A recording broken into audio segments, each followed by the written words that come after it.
Insights, o podcast do Bradesco.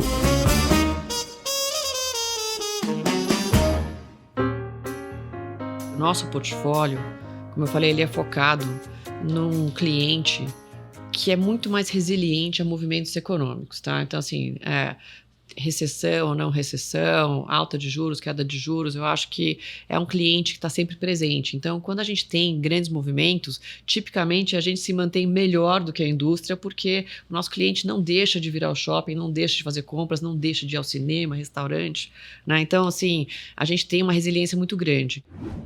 Olá, tudo bem? Eu sou a Alessandra Dias e este é o Insights, o podcast semanal com ideias que provocam um novo jeito de pensar. No primeiro ano em que ela esteve à frente do Grupo Iguatemi, as vendas bateram recorde.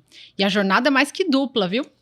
Ela tem 3 filhas, ainda faz parte do Conselho Administrativo da Bolsa de Valores de São Paulo e do Comitê de Finanças da Votorantim, entre tantas outras atividades. Hoje a nossa conversa é com a Cristina Betts, CEO do Grupo Iguatemi. Cris, muito obrigada por estar aqui no Insights. Alessandra, muito obrigada por me convidar. É um prazer estar aqui com vocês hoje. O prazer é nosso. E também participa conosco desse debate a Daniela Fazzolari, que é superintendente executiva do Bradesco Corporate. Obrigada, Dani, por estar aqui com a gente. Obrigada a você, Ale. Bem-vinda, Cris. Um super prazer fazer esse vídeo com vocês.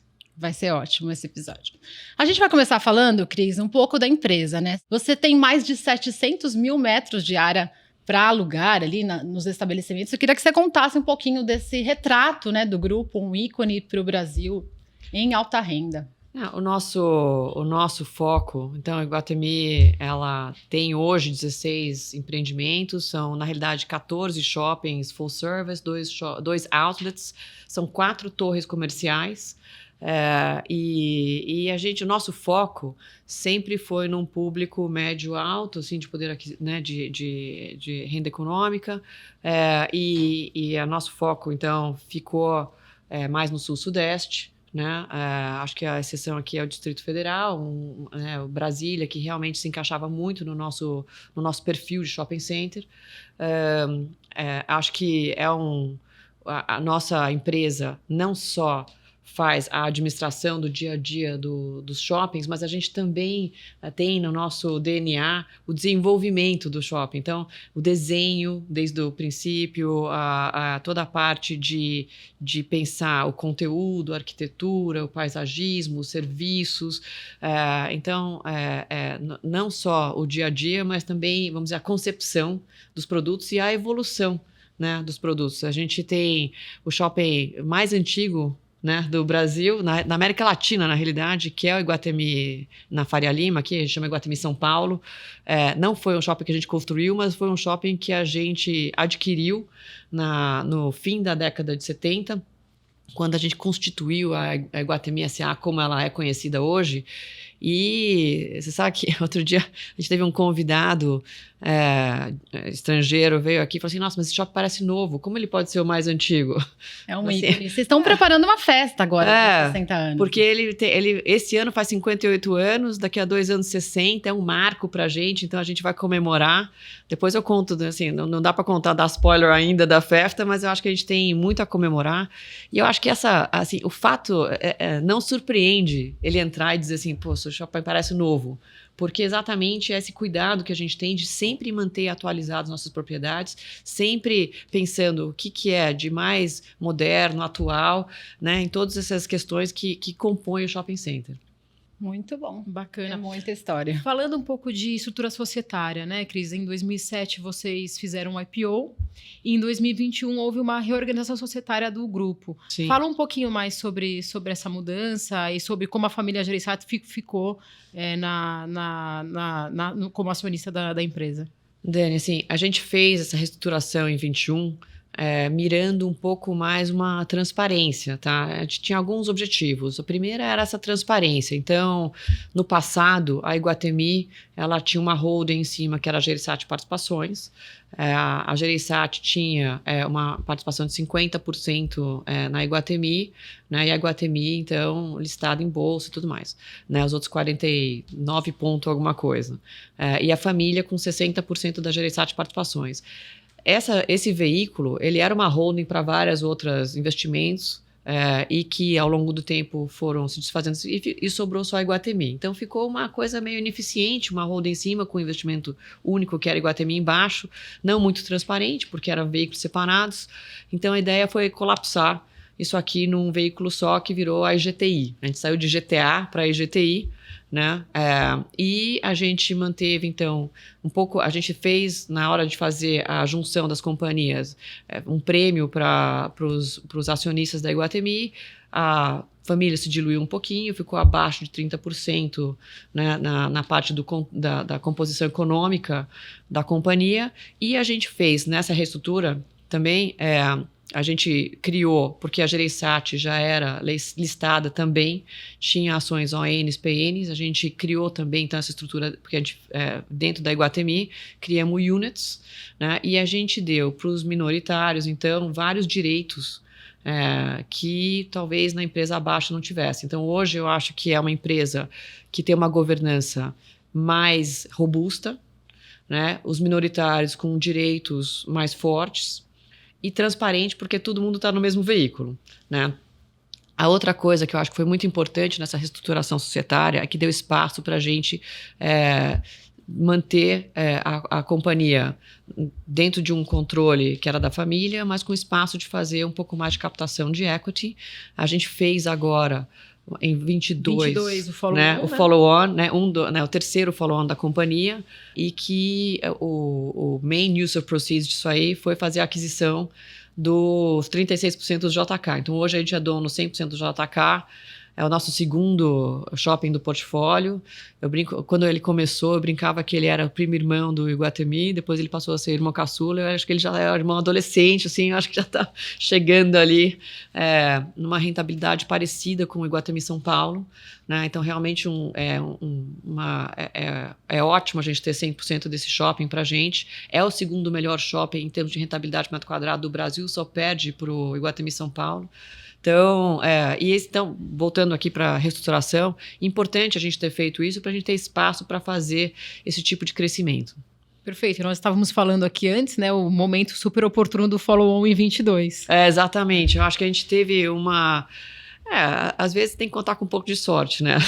Os momentos, né? Não era um momento óbvio, porque era um momento pré-eleição, né? E também não era um momento óbvio de bolsa, mas eu acho que a gente fez o movimento certo de fazer o follow-on por uma aquisição que foi perfeita, porque do preço que a gente comprou o JK e a evolução que ele teve em rentabilidade para o quadrado depois foi incrível, assim, se você fazer a conta de trás para frente, né, de hoje para trás, realmente foi uma compra num preço muito, muito accretive para a gente. Ô Cris, já que você está falando em oportunidades, a gente está num momento de desafio com grandes eventos geopolíticos e um cenário mais adverso, alta volatilidade, mas Sim. tem uma trajetória sincronizada no mundo de queda de juros, né? Sim. Como que você vê esse momento de oportunidades para os shoppings e até para o varejo, né, para o consumidor final? Eu vou dar 2 passos para trás aqui e falar um pouco da gente. Eu acho que o nosso portfólio, como eu falei, ele é focado num cliente que é muito mais resiliente a movimentos econômicos, tá? Então, assim, recessão ou não recessão, alta de juros, queda de juros, eu acho que é um cliente que está sempre presente. Então, quando a gente tem grandes movimentos, tipicamente a gente se mantém melhor do que a indústria, porque o nosso cliente não deixa de vir ao shopping, não deixa de fazer compras, não deixa de ir ao cinema, restaurante, né? Então, assim, a gente tem uma resiliência muito grande. Aliado a isso, a gente também teve depois da pandemia, um movimento assim vamos dizer assim, de internalização, de compras, tá? As pessoas que ainda não tinham experimentado comprar marcas de luxo no Brasil perceberam que praticamente todas as marcas já estão no Brasil. O preço é igual ou quase igual. O serviço é incrível. Você fala português na loja, você tem a gerente que tipicamente vai te seguindo para te oferecer tudo que tem de novidade. Parcela? Então, parcela, não pague IOF, né? Eu falo assim, gente, tem tudo de bom, né? Então, assim, tipo, eu acho que a gente teve um incremento de share of wallet desses clientes comprando produtos no Brasil muito importante. Então, a gente viu um segmento de alto valor, assim, crescendo, às vezes, tipo 80%, 90%, 100%. Né? Se você pegar de 19 até 22, 23, realmente a gente mudou de patamar. E aí todo mundo falava assim, vai acabar a pandemia, a gente vai despencar porque todo mundo vai voltar a viajar, vai voltar a comprar. Não, assim, a gente continuou no mesmo patamar e esse é o novo patamar de onde a gente está crescendo. Então, quando a gente fala aqui do cenário volátil, eu acho que a gente está partindo também de um lugar mais volátil que a pandemia também, vamos combinar aqui. Assim, né? E eu acho que a gente realmente está partindo de um patamar que estabilizou em outro lugar. Óbvio que se a gente tiver uma economia mais forte e tudo mais, é bom para todo mundo, é bom para a gente também, porque tem um público aspiracional que entra no shopping e também compra mais. Mas esse público aqui do topo da pirâmide, ele realmente continua fiel e presente e comprando, tá? E ele tem um comportamento de compras também diferente. Ele compra mais online, compra mais... dá para fazer essa... Você sabe que, assim, tipo... você sabe quando a gente fala, especialmente com o investidor americano, ele sempre tem essa coisa do online muito presente, né? E eu acho que é um pouco do problema da composição, de como os shoppings foram se desenvolvendo nos Estados Unidos. Né? Os shoppings nos Estados Unidos, eles são muito diferentes dos shoppings no Brasil, porque... No fundo, você pensa assim, como é que é uma cidade típica americana? Você tem a cidade onde todo mundo trabalha, e aí você tem os subúrbios, e os shoppings atendem os subúrbios, né? Então, a ideia do shopping era assim, vou juntar tudo num lugar só e ser o lugar mais conveniente de compra. Na medida que as pessoas estão querendo sair dos subúrbios e irem para umas conglomerações maiores, né, e o único atrativo era ser mais conveniente, mas mais conveniente é eu estar em casa fazendo online. Então, eu acho até engraçado quando você chega em outros países, o pessoal fala assim, não, agora a gente vai falar de entretenimento, agora a gente vai falar de restaurante, agora a gente vai falar de academia. Muito assim, diferente. A gente sempre teve cinema, restaurante, né? Porque as nossas cidades, elas são todas juntas. Os nossos shoppings estão dentro da cidade. A gente já fazia esse papel décadas atrás, porque, inclusive, até porque a gente nunca teve uma classe média consumidora igual, a gente tinha que ter esses atrativos como âncoras, entre aspas, para chamar esse tráfego.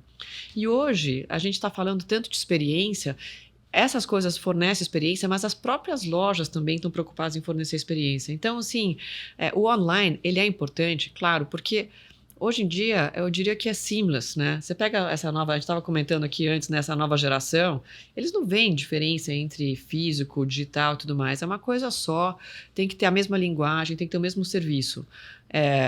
Se você quiser comprar 10 horas da noite, você tem que ter alguma coisa, plataforma aberta, para eles poderem comprar 10 horas da noite, meia-noite, 3 horas da manhã. Mas a verdade é que, para esse médio alto, a experiência conta muito. A gente não está comprando uma coisa commodity. O pessoal está entrando para realmente ter uma experiência de um produto, de um serviço. Então, a gente vê assim, que, para o nosso nicho, existe uma complementaridade do digital, mas não é uma coisa que eu acho que agrega mais do que separa. Entendi. E a gente falou agora no comecinho, você faz parte do conselho de administração da B3, né? Sim. Como que é essa função? Como que é essa atividade? Você define lá com o corpo as estratégias da Bolsa? Conta pra gente um pouco. Eu acho que participar de qualquer conselho é ajudar a companhia a move forward, né? Então, acho que a gente está, assim, como conselheira, eu acho que esse é o papel. Para mim, é um privilégio, assim, eu brinco que é bacana estar em conselhos e governança, instituições de governança que sejam diferentes do que eu faço no meu dia a dia. Porque eu acho que dá uma abrangência, pessoalmente para mim, de assuntos que não são do meu trabalho, mas também eu posso trazer coisas que às vezes são um pouco fora da caixa, né? Num ambiente onde talvez tenha um foco maior financeiro, no caso da Votorantim, né? Na parte de fabril, assim. Você permeia várias áreas. Então acho que isso daqui é a diversidade, vamos dizer assim, de conhecimento que ajuda a fomentar uma discussão bacana. Muito bom. Acho que precisa mesmo esse olhar. A bolsa que é tão plural, né? Sim. Tem. Sim, não, e vamos lembrar que a gente é uma empresa que é emissora também, né? Então, Exato. Vocês foram os primeiros Tem do conexão. setor, né? não, do setor a gente foi o primeiro a fazer o IPO lá em 2007, né? Sim. Então, eu brinco que eu tô sempre com a bandeira do emissor lá, falando que, né? Bacana. Mudando um pouco de assunto, Cris, vamos falar um pouco sobre sua formação, sua carreira. Conta um pouco pra gente da sua história profissional. Bem, eu sou formada em administração na GV, fiz faculdade aqui e na minha carreira eu fiz muita coisa diferente, sério, assim, no meio da minha faculdade a gente teve o Plano Collor, né? Para quem se lembra, né, a gente teve um arresto aí de 80% da liquidez, né? A gente teve um plano assim, crash para conter a inflação e tudo mais. Então, lembro que na faculdade assim, todo mundo perdeu o estágio do dia para a noite, assim, pá, porque, né, as companhias estavam Em dificuldade, né? Problema de liquidez e tudo mais. E na época, eu estava fazendo um curso da Price e me ofereceram emprego. Eu falei, nossa, eu sou a única nessa faculdade que tem emprego, né? Vou aproveitar. Não, juro, vamos aproveitar, não sei o que tal. E é engraçado porque eu nunca imaginei trabalhar em auditoria, contabilidade tinha sido minha pior matéria na faculdade. Então eu brinco que eu aprendi contabilidade meio na marra. Mas foi ótimo, foi uma escola para mim, aprendi realmente contabilidade para valer. Logo que me formei, fui trabalhar em Nova York com a Price, então foi uma experiência incrível, eu tinha 22 anos, assim, foi muito bacana. Mas quando eu voltei, já estava pensando em outras coisas, fazia muita auditoria de banco e tal, fui trabalhar no Banco Garantia. Aí o Banco Garantia foi outra grande escola para mim, porque era um banco, assim, ícone na época, né? Assim, realmente, até hoje a gente fala do Banco Garantia, um lugar incrível, com gente muito inteligente, muito capaz, muito rápido. Mas acho que depois da venda para o Credit Suisse, eu tinha decidido, meu marido também trabalhava em mercado financeiro, tal, a gente olhou, tá, vamos fazer um MBA. Aí fui fazer MBA com meu marido, a gente voltou. Eu falei, já trabalhei em banco, já trabalhei no Garantia, não sei se eu quero trabalhar mais em outro banco. Aí trabalhei na Bain, que é uma consultoria estratégica, que também foi outra grande escola, porque até então eu tinha tido uma carreira muito financeira,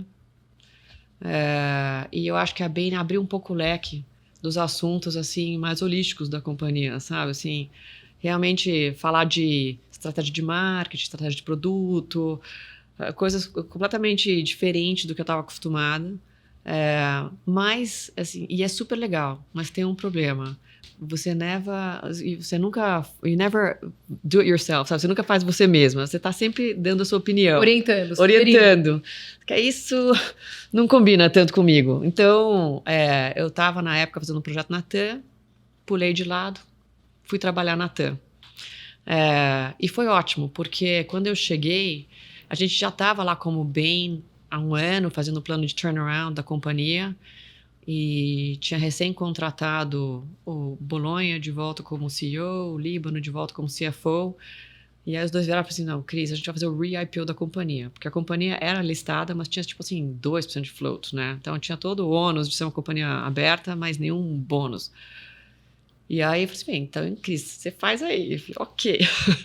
Então foi super divertido trabalhar na TAM, muito legal, acho que foi também uma mudança para mim de perspectiva, porque até então banco e consultoria é muito homogêneo, né? As pessoas são muito homogêneas. Quando você vai com uma companhia, aí você tem uma pluralidade de perfis incríveis. E fiquei lá 4 anos, quando chegou o convite da Iguatemi. E eu também com um plano, tinha acabado, eu não participei do IPO da Iguatemi.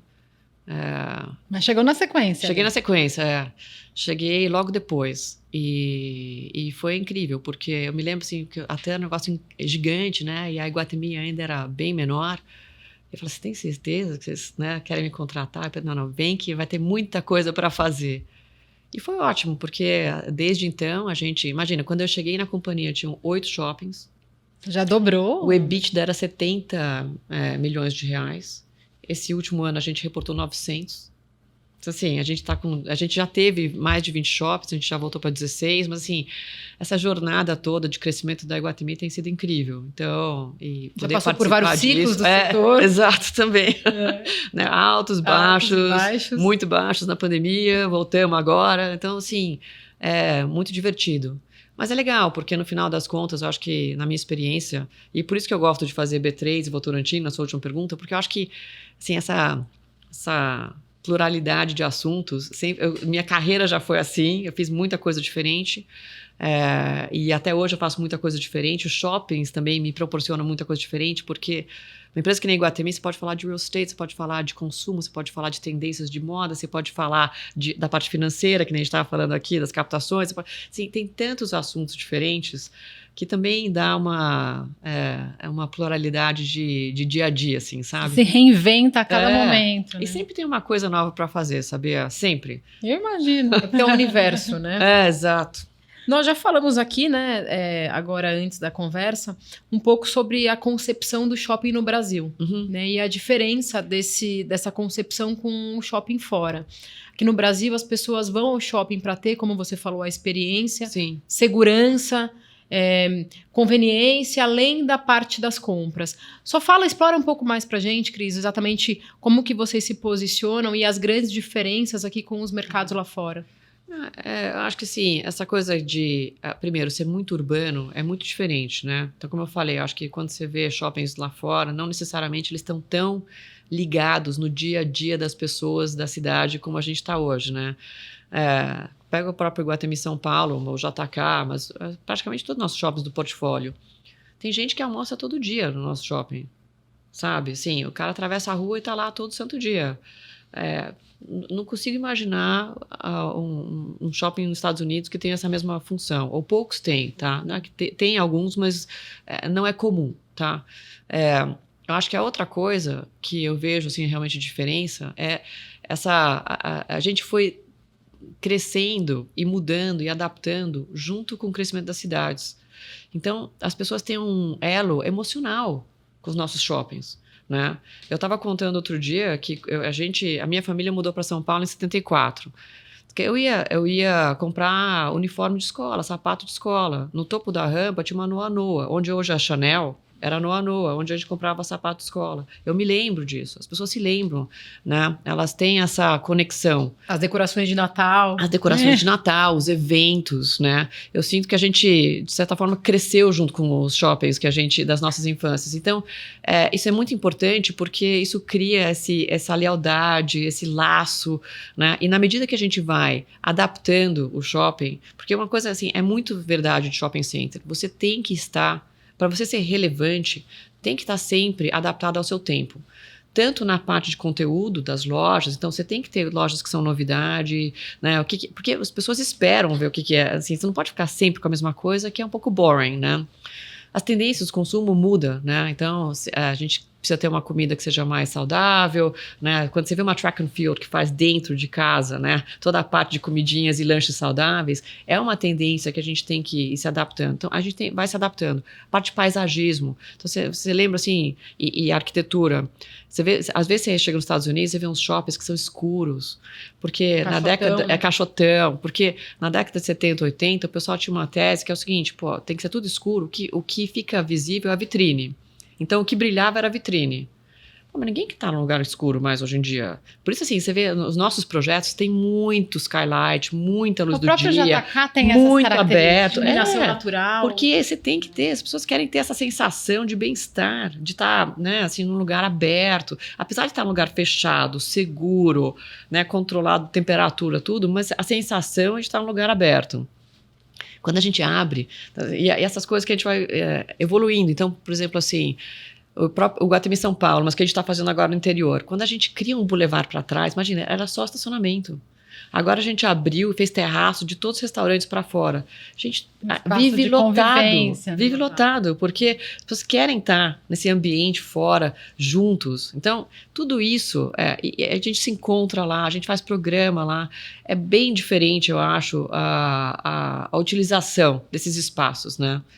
Ô Cris, pegando esse gancho do que a Dani trouxe e do que você contou agora um pouco, o Iguatemi, em cada cidade, ele tem ali as suas coisas raras, né? E aqui em São Paulo tem muito conceito de flagship, né? Tem uma loja que vai fazer uma nova estratégia, elas lançam ou no JK ou no Iguatemi, as lojas viram... O shopping vira meio que um shopping conceito, né? Conta um pouquinho pra gente. E como manter essa estratégia viva há tanto tempo, né? Eu acho que é exatamente isso. Olha, assim, a gente tem que sempre olhar para ver o que é novidade, tá? Então, a gente é meio neurótico com isso, tá? Porque isso é que faz a diferença. Não só nas lojas. Então, por isso que eu falei assim, em serviço, em evento. Não sei se vocês viram ano passado, a gente fez no JK o Barbie Dream House, que era você... Eu fui. Eu fui também com as minhas filhas. Não, assim, é incrível, né? Porque você anda, assim, pra quem tem filha mulher e que brincou de Barbie, e você entrar na casa e ainda coincidiu com o filme, né? Então foi realmente incrível. Um sucesso. Mas assim, então... Cara, trouxe mais de 70 mil pessoas pro shopping. Então, porque é uma coisa inédita, super bem feito. A gente tá sempre olhando. A gente teve também Stranger Things, também um circuito. Então, a gente tá sempre olhando para não só a parte de conteúdo e tal. Tem que ter esse olhar. Então, a gente tem uma equipe que está sempre pensando nisso. Uma equipe que é de mix, que a gente chama, que pensa em tudo que é tendência de consumo, não de moda, mas de consumo mesmo. O que é tendência? Agora a gente está preocupado em, eu digo assim, envelhecer bem. Então a gente tem toda a parte de wellness, toda a parte de bem-estar, toda a parte de comer saudável, né? As roupas, né? Eu brinco que antigamente, eu me lembro quando eu comecei a trabalhar, a gente não podia, as mulheres tinham que usar saia e salto. Eu, graças a Deus, não uso mais salto nunca mais, entendeu? E quiçá de tênis todo dia, você entendeu? Assim, imagina, se eu pensar 20, 30 anos atrás, era impensável um negócio desse. Exato. Então, as coisas vão evoluindo. A gente tem que evoluir junto. Então, essa área, ela tem essa incumbência de provocar, entender o que está acontecendo, provocar, e quem são os lojistas ou os fornecedores que estão espelhando essa tendência. E aí buscar para dentro. E se não tiver ninguém, vamos criar um. Isso é uma coisa bem bacana que a gente faz também, porque às vezes você tem o produto certo, mas o seu look and feel não tá legal. Vamos trabalhar junto para fazer uma loja mais bacana, vamos trabalhar junto para criar um serviço diferente, porque a gente tem a ideia, mas a gente não é operador. Então, a gente precisa de um parceiro lojista que faça essa tradução para a gente. Então, a gente trabalha muito junto. E a gente é exigente. Então, às vezes, assim, o pessoal fala, poxa, mas vocês estão me empurrando, não sei o que tal. Mas é porque a gente entende que isso aqui vai ser melhor para você, inclusive porque o cliente vai gostar mais. E as marcas vão se adaptando, né? Tem marcas que vieram nessa tendência e abriram a primeira loja com vocês. Sim, eu acho que sim. É importante na nossa estratégia ser deste mercado o dominante em São Paulo, porque São Paulo tem um poder de consumo que no Brasil é único, né? Assim, realmente, muitas marcas, inclusive que vieram do Rio de Janeiro, quando tiveram sua primeira loja em São Paulo, em 3 meses já vira a loja principal em termos de venda por metro quadrado, porque o poder realmente de consumo é diferenciado, tá? Mas eu acho que assim, daqui, se a gente cria o desejo em São Paulo, a gente consegue fazer o rollout depois para as demais praças, entendeu? E eu acho que essa estratégia também, então, é importante ser dominante em São Paulo, mas foi importante também ao longo do tempo na nossa estratégia aumentar o nosso footprint em outras cidades. Isso é legal para sair do eixo também. Porque as marcas também têm que crescer. Então, elas têm que ter sua presença em São Paulo, mas elas têm que ter essa possibilidade de ir indo para outros lugares, outros mercados, outros nichos. E não é só marca de luxo, tá? Porque hoje a gente já está também fazendo... A gente fez isso com marcas de luxo. Então, a gente começa a expandir, talvez, esse alcance, né, de uma loja física de marca de luxo, mas também é verdade de marcas mais democráticas. Então, eu vou dar um exemplo. Acho que foi um mês atrás, mais ou menos, a gente abriu a primeira Sephora de Rio Preto. Gente, uma loucura, tá? Loucura. 5 horas da manhã tinha gente fazendo fila fora do shopping, esperar o shopping abrir, 10 horas da manhã para estar dentro da loja. É aspiracional também, né? Super aspiracional, cara, assim. Então, eu acho que essa é a beleza, assim. Você pode pensar o que o mercado, o que está pronto para absorver. E vamos proporcionar essa ida de marcas novas, né, de novos serviços e tudo mais para esses outros lugares. E a gente vai levando. Né? Isso é muito legal, porque hoje é tudo tão globalizado, porque as pessoas Na minha cidade não tem a loja tal, eu tenho que ir até a outra cidade. Não, as lojas têm que ir até as pessoas, né? E eu acho que isso daqui, assim, por isso é um Brasil que vai aumentando, crescendo, melhorando, renda por per capita e tal, realmente vai subindo. E isso é que às vezes a gente não percebe a evolução, né? Mas eu sempre brinco assim, quando eu estava na faculdade, a melhor bolsa que você podia comprar ou era uma Vitor Hugo ou era uma Santa Marinella. Essas eram as bolsas que tinha na minha época de faculdade. E o jeans era da Zump. Agora já entreguei total a minha idade. Mas assim, mas hoje, se você quiser entrar na Hermès, você compra uma bolsa. Entendeu? Então, assim, olha a diferença de oferta. Entendeu? Assim, a gente teve realmente uma qualificação do que a gente pode entregar. E eu acho que isso é verdade também para cidades que estão fora do eixo São Paulo. A gente foi melhorando, qualificando o que a gente pode entregar. E eu falei aqui também de ir até a loja, mas o e-commerce trouxe também essa... Super. Não, super. E você sabe que assim, a gente tem o nosso Iguatemi 365, Isso, né? era a minha pergunta agora, né? Então, Como é que a conexão que você faz, essa transformação, né, do consumidor para, por exemplo, o 365, que é o e-commerce de vocês. Fala um pouco mais dessa iniciativa. Então, a gente abriu o nosso e-commerce, que é o Iguatemi 365, em 19. E imagina, outubro de 19, o lockdown foi março de 20, tá? Então a gente abriu assim na boca da pandemia. Mas ainda mas a gente começando. A gente assim, oportuno, mas a gente não estava totalmente ainda assim operacional. A gente estava começando, a gente tinha começado só com 5 cidades, tal. Então a gente foi expandindo, acho que a gente foi aprendendo algumas coisas.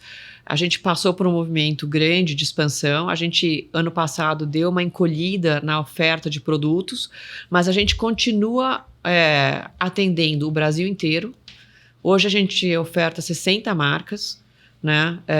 E o nosso trabalho ano passado foi de enxugar um pouco para chegar no resultado financeiro positivo. Então a gente chegou no break-even do 365 no final do ano passado e a gente mantém agora nesse break-even. A ideia daqui é crescer com rentabilidade, mas é muito legal porque é o seguinte, a gente consegue, de novo, acho que o Brasil é muito grande. Tem muita gente querendo ter, como você falou, acesso a essas outras marcas, né? E quando a gente tem o 365, a gente consegue atender o Brasil inteiro com marcas de super qualidade e com a chancela, entre aspas, Iguatemi, né? Entre aspas, uma curadoria, garantia de curadoria, de autenticidade e tudo mais, né? Porque quando você está comprando um produto de luxo, né? Ou de um ticket um pouco maior, sempre tem talvez um pouco esse question mark, né? E eu acho que a gente está conseguindo fazer isso. Mas eu acho que o 365, ele é um pedaço da nossa plataforma, porque eu acho que a gente tem feito um grande investimento também na parte de conteúdo. Então, em mídias sociais, a gente tem o Iguatemi Daily, tá? Então, a gente tem investido muito em fazer a cobertura de tudo que pode ser moda, tendência, lifestyle, dentro do que seria uma coisa para o nosso cliente, né? E é engraçado porque eu acho que as pessoas, elas têm o awareness e criam o desejo pelo awareness nessa plataforma de conteúdo. E depois a gente consegue converter ou nos nossos shoppings ou no 365. Então, tem uma conjunção aqui das coisas que é muito importante. E tudo isso, embaixo de tudo isso, em volta de tudo isso, a gente tem o nosso programa de lealdade, que é o Iguatemi One, né?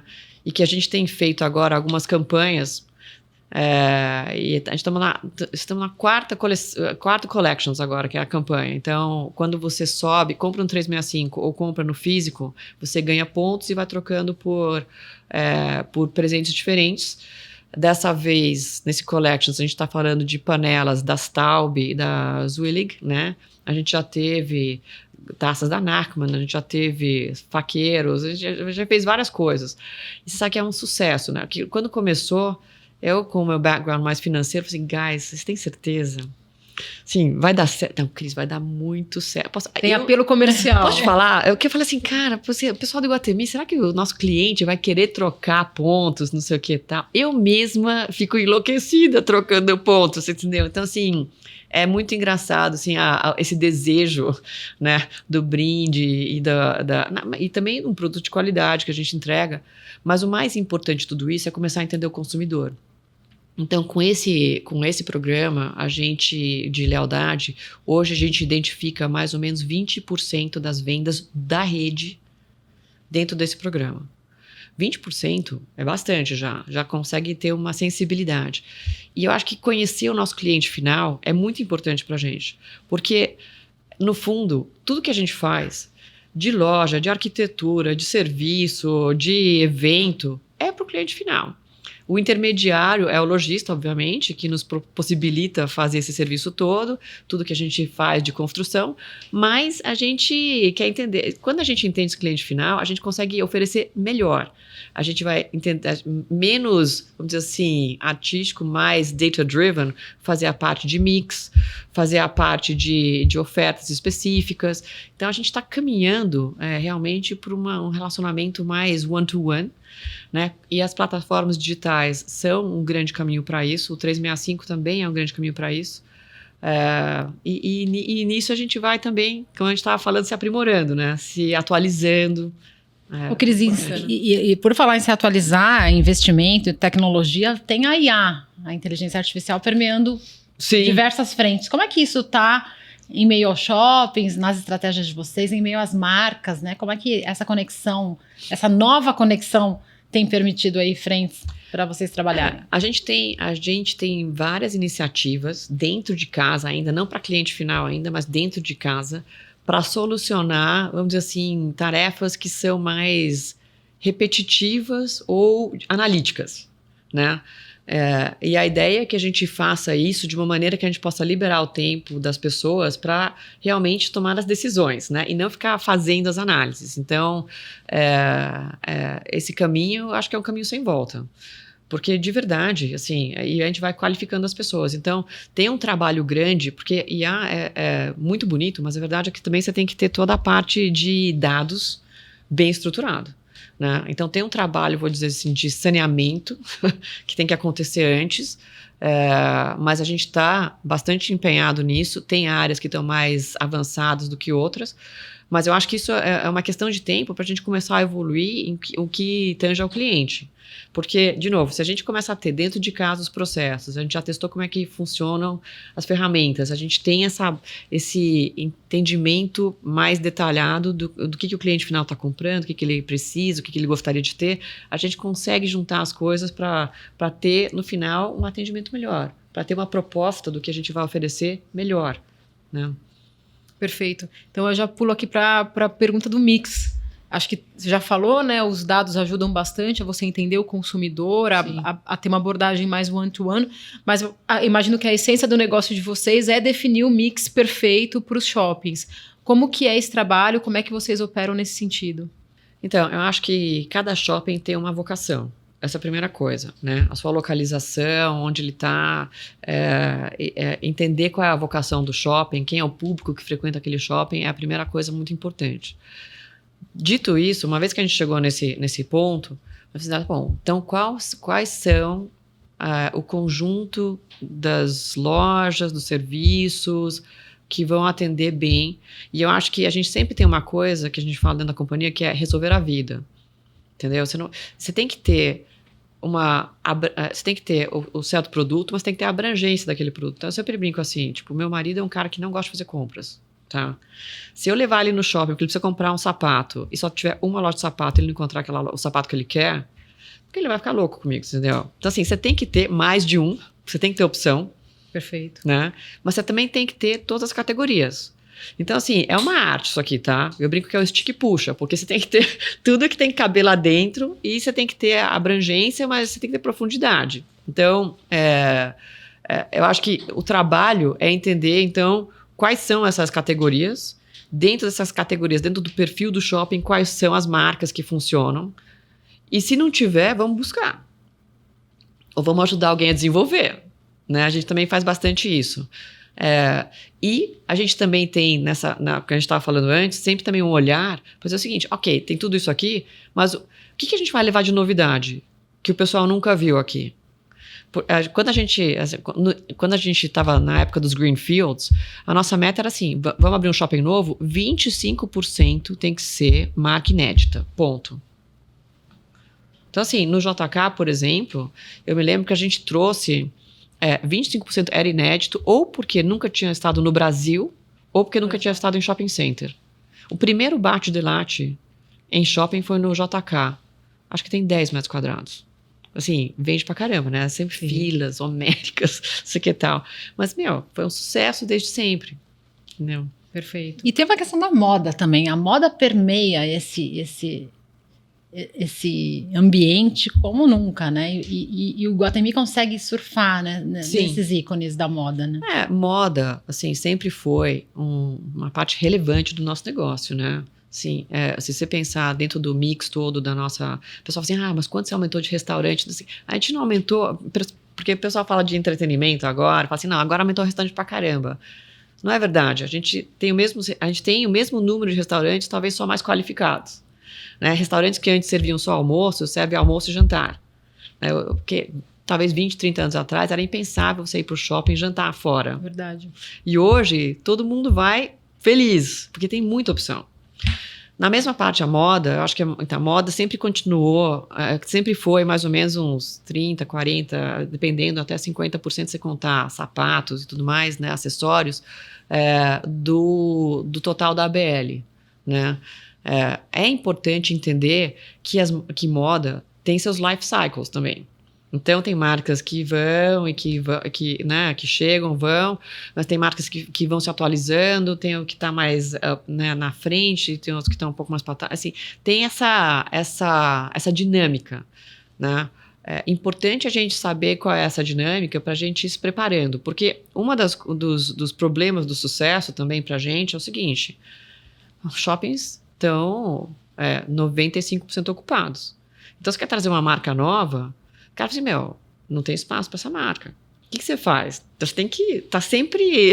E administrando. E como faz?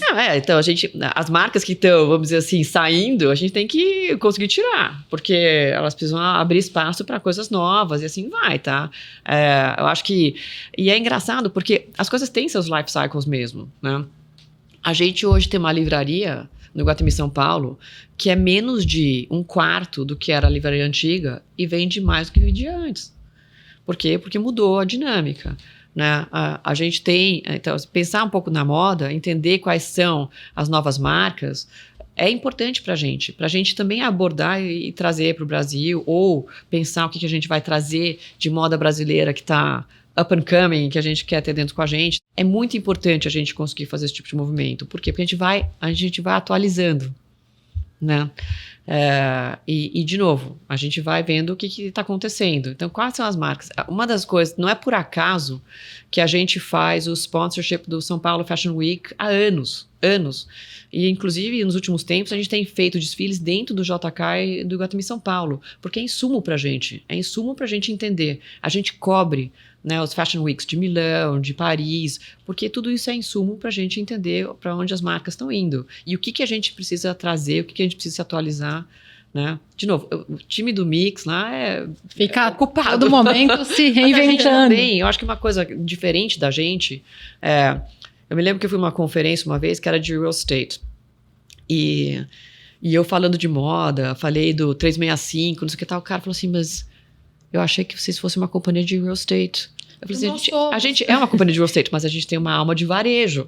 Sim. A gente tem que ter. Então, a nossa companhia, você vê que assim, a gente gosta de falar de moda, a gente sabe qual é a bolsa da vez, a gente sabe qual é o sapato da vez, a gente sabe qual é, sabe, tipo, o restaurante que está em voga, assim, porque faz parte do nosso negócio. Bacana. Mudando agora um pouquinho de assunto, Cris. Práticas ESG.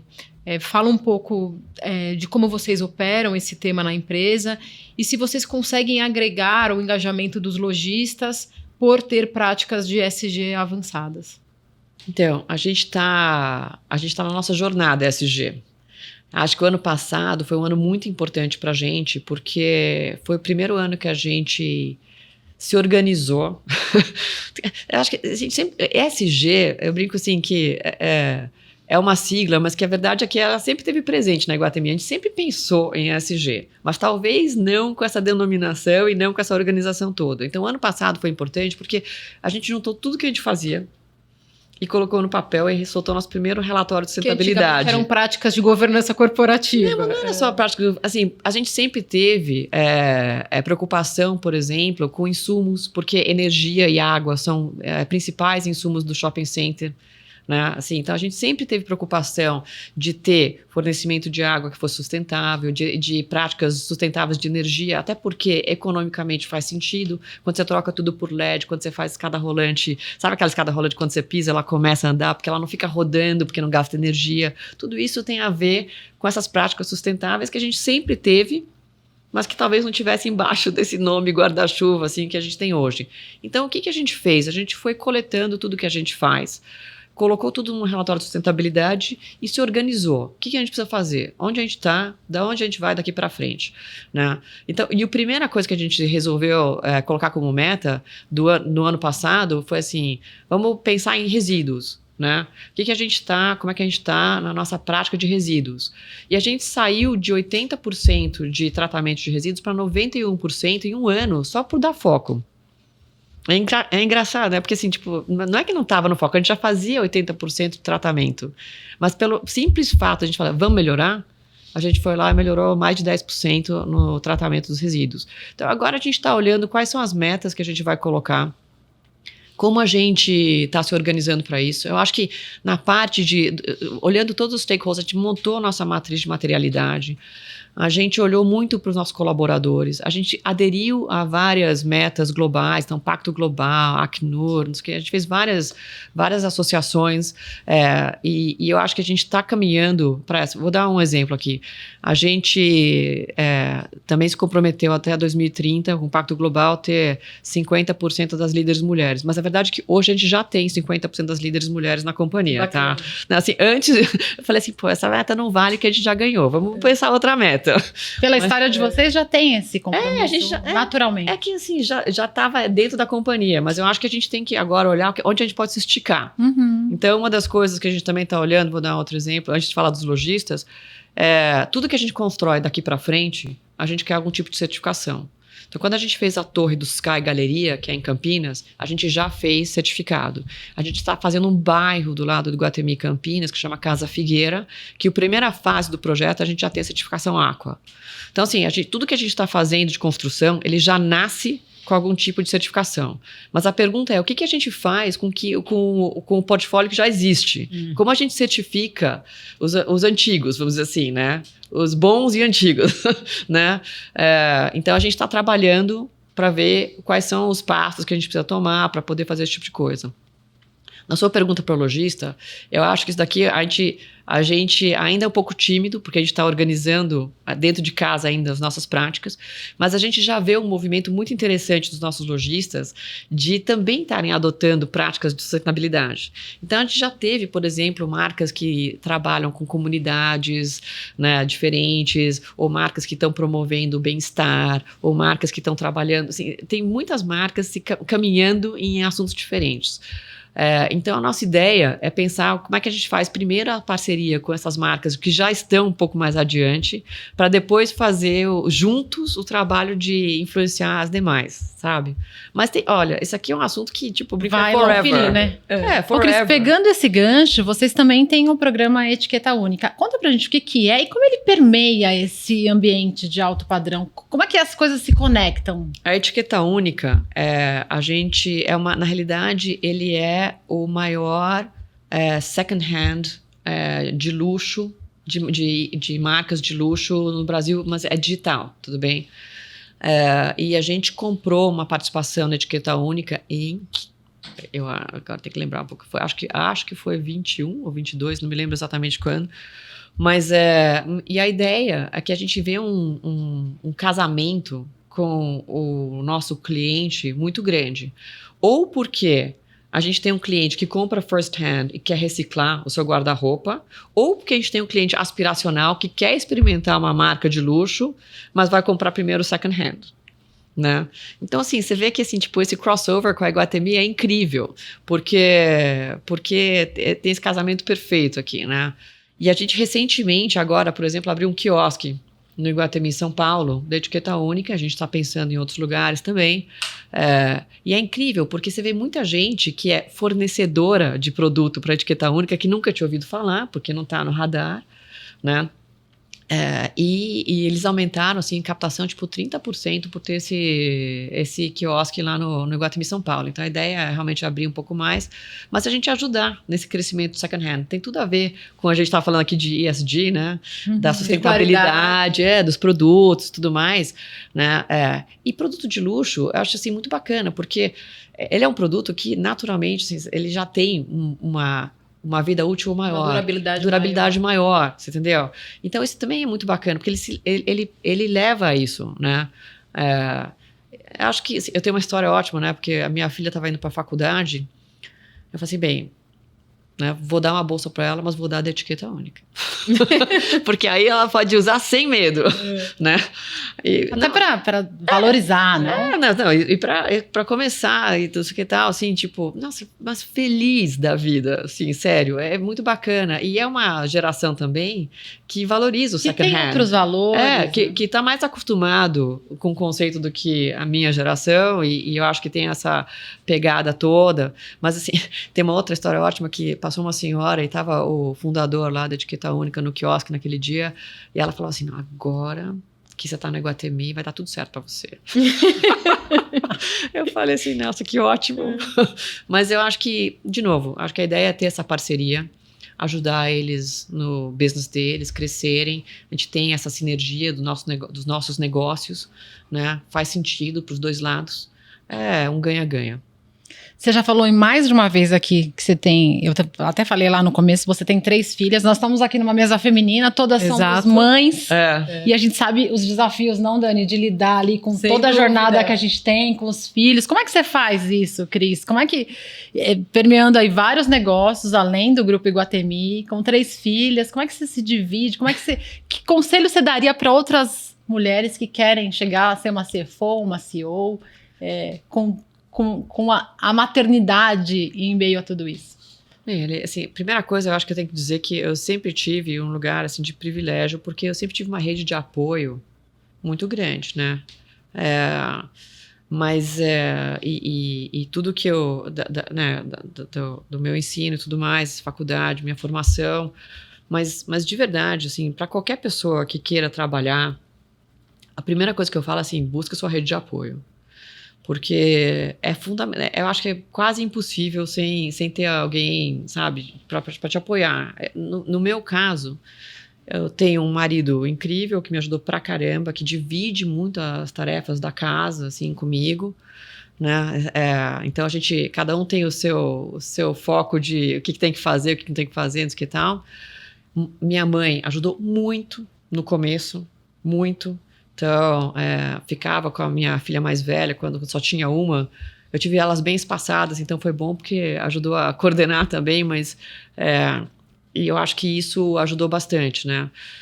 Eu também, acho que também para quem é mãe, pai, trabalha e tal, eu sempre falei para as minhas filhas o seguinte, olha, the good news and the bad news. Good news é que a sua mãe trabalha e the bad news é que a sua mãe trabalha, porque, sim, é um bom exemplo para elas, que são 3 meninas, inclusive, então, mas eu não vou ser a pessoa que vai estar 100% do tempo em todos os lugares. Eu vou fazer muita força de estar nas coisas que são principais, mas não necessariamente eu vou estar... Então, o tempo que a gente tem que ser de qualidade. Talvez não seja a mesma quantidade, mas tem que ser de qualidade. Então, e elas sempre souberam se virar por isso, sabe? Então, assim, eu nunca fui mãe que tirou lição, sabe? Que sentou junto para fazer dever de... Nunca, porque eu não dava. Entendeu? E elas, eu acho, cresceram mais independentes por causa disso. Né? Isso também dá força, né? A gente prepara eles, né? Também para se virarem um pouco. Mas eu acho que, então, assim, eu diria assim, ter essa rede de apoio, contar com as pessoas, saber que não dá para fazer tudo, né? Também porque tem dias que você fala assim, perdi um negócio, assim, e você se sente, né? Horrível, mas faz parte. Eu acho que saber que você não pode estar presente em 100% das coisas, mas também saber que essa conversa, esse papo franco, aberto, de qualidade, faz diferença, né? E dá certo no final, você sabe, assim, porque agora, 20 e poucos anos depois, né? Eu vejo as minhas filhas já praticamente crescidas, né? Eu brinco, mini adultinhas, né? E são pessoas legais, assim, não é com as minhas filhas, mas com valores bacanas, estudiosas, responsáveis, né? Tá dando certo. Deu certo. Então, né? Eu acho que... Mas eu não fiz sozinha, certamente. Verdade, é uma rede de apoio e a gente faz escolhas todo dia, né? A gente Sim. acorda fazendo escolhas. A gente Sim. tem que fazer algumas escolhas para alguma coisa dar certo, né? Cris, eu acho que a gente ficaria aqui mais uma hora falando, né, Dani? Mas a gente tá chegando numa parte aqui que é uma tradição aqui do Insights, que é de pedir uma dica para os nossos participantes. E eu vou pedir para você alguma coisa que tenha te inspirado, um livro, um filme, uma série, uma exposição, enfim, alguma coisa que te marcou e que você deixa aqui como um recado para as pessoas. Vou falar mais de um, pode ser? Claro, fica à vontade. Acho que uma série muito bacana, que tem tudo a ver com o Iguatemi, que eu acho que todo mundo devia assistir, porque além de tudo é muito bem feito, chama The New Look. Não sei se vocês conhecem, vocês viram. Conta a história da Dior, da Coco Chanel, do Balenciaga, tudo na época na guerra, pós-guerra e tudo mais. É bem legal, os atores são incríveis, vale a pena. Quero ver. Eu também nessa coisa assim, né, 50 plus, né, então li recentemente um livro que chama Outlive, do Peter Attia, acho que é o nome dele, bem bacana, que fala, assim, das pessoas que vivem centenárias, e por que tem essas pessoas centenárias, o que elas fizeram diferente, o que são as condições para você chegar bem, né, numa idade avançada, é muito legal. E aí um nada a ver, assim, mas que eu brinco que é quase uma poesia o livro, que chama Tudo é Rios. Aí, assim, totalmente fora de trabalho, uma coisa para descansar. Acho que a autora chama Carla Madeira. Muito bacana, é lindo o livro. É bem poético, assim, muito legal. Eu gosto bastante de ler, então eu leio bastante coisa fora vamos dizer assim, do dia a dia. Até né? para se inspirar. É muito legal. E esse vale muito a pena. Muito bom, já vou seguir aqui as dicas. Eu e você, também. Dani, tem alguma dica? A minha pra dica deixar? é uma série, Succession, que além de ser super bem feita, uma trama envolvente, ela fala muito do tema de governança de empresas familiares, então Sim. traz nuances legais aqui para nós do mundo corporativo.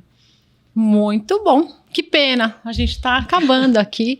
Eu tive o prazer de conversar aqui com a Cristina Betts, CEO do Grupo Iguatemi. Cris, muito obrigada por topar e participar aqui do Insights com a gente. Muito obrigada, Leda. Obrigada por estarem aqui comigo e foi um prazer também estar aqui com vocês. A gente que agradece. Daniela Fazzolari vai voltar outras vezes. Com Foi certeza. incrível o papo contigo. Muito obrigada. Muito bom, obrigada para você. Muito agradeço a vocês e parabéns, Cris, pela trajetória. Imagina, obrigada.